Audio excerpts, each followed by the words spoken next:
আমার বাবা একজন মুক্তিযোদ্ধা, উনি ২ নং সেক্টরে যুদ্ধ করেছিলেন। আমি মুক্তিযোদ্ধার সন্তান। কিন্তু আমি যতদূর জানি যে বাংলাদেশ সরকার যথেষ্ট সুযোগ সুবিধা আমার বাবাকে দিচ্ছে, আমার ফ্যামিলিকে দিচ্ছে। বাবা প্রতি মাসে ২০,০০০ টাকা ভাতা পাচ্ছে। এটাও একজন সরকারি চাকরিজীবীর বেতনের চাইতে কোনো অংশে কম না।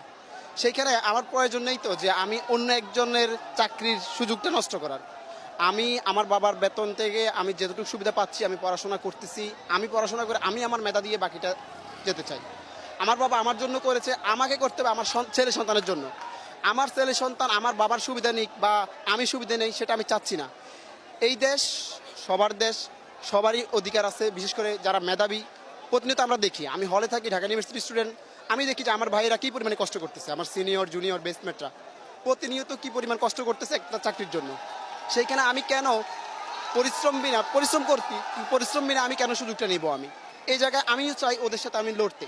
যদি আমি মেধায় ওদের সাথে না লড়তে পারি